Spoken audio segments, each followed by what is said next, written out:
Jose Mourinho targeting unique treble that underlines scale of his decline. The Trapattoni treble has been impossible this century.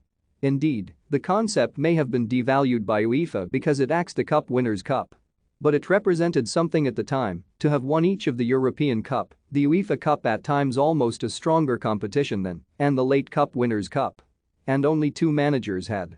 The late Udo Lattek, who did so with 3 different clubs, and the aforementioned Giovanni Trapattoni, who won all 3 with Juventus and then added further UEFA Cups with Internazionale and Juve. Now there may be another 3-card trick. The Mourinho treble. And if that is not quite as pejorative a term as the Mourinho season, Antonio Conte's phrase for Chelsea's disastrous 2015-16, in which the Portuguese was sacked with his side 16th, it is nevertheless a sign of how the mighty have fallen. Roma could become the inaugural winners of the Europa Conference League, which, for a club whose only continental trophies are the Fairs Cup and the Anglo-Italian Cup, is not something to be sniffed at. But for Mourinho, a double Champions and Europa League winner, it would complete a new clean sweep. UEFA may salivate at the idea that its much-derided third competition, which many were primed to either ignore or mock, could have a box office winner in Mourinho. Maybe his legacy will be to give the Conference League legitimacy.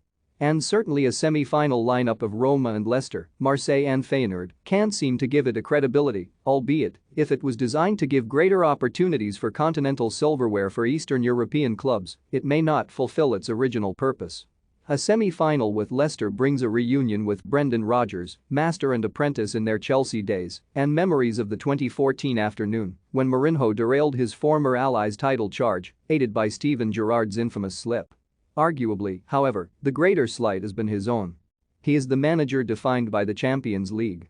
Winner twice, each in unlikely fashion, with Porto the only side outside the 5 wealthiest divisions to conquer the continent in the 21st century, and Inter winning a first European Cup for 45 years, semi-finalist 8 times, managing 151 games in the competition.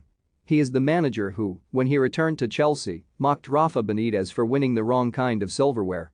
"I don't want to win the Europa League," he said in 2013, with the air of man whose jibes could come from a position of superiority. "It would be a big disappointment for me. I don't want my players to feel the Europa League is our competition." Now there has been a change of tack. A constant of the Champions League has become a convert to the conference. "I said from the beginning this is our competition, my competition," he said, drawing a distinction with Leicester, who dropped out of the Europa League. He is not responsible for Roma's initial participation in it, although 5th in Serie A, but with Fiorentina, Lazio and Atalanta on their coattails, they could have a return ticket to these stages.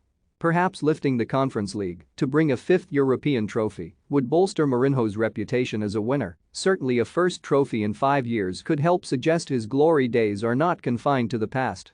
That has appeared the case for the artist formerly known as the Special One. He had the X factor, Rodgers said, and if the use of the past tense implied he no longer has it, he argued otherwise. "He will always be a winner," he added. "He is one of the greats of our generation. And yet recent years have brought new indignities. So has slumming it in Europe's third tier. He has lost to Bodo Glimt. Twice. One of them finished 6-1. There are explorers who have had less painful trips into the Arctic Circle than Mourinho. He has nevertheless come this far. I have been in many semi-finals," said Mourinho, who is rarely slow to highlight his own record. But each was in a more storied and prestigious competition. His last season in Italy, after all, yielded Inter's historic treble in 2010. Then he was a manager described as potentially the best ever. Now, his fortunes having declined since then, he is arguably damned if he does and damned if he doesn't. The only thing worse than winning the Conference League is not winning the Conference League.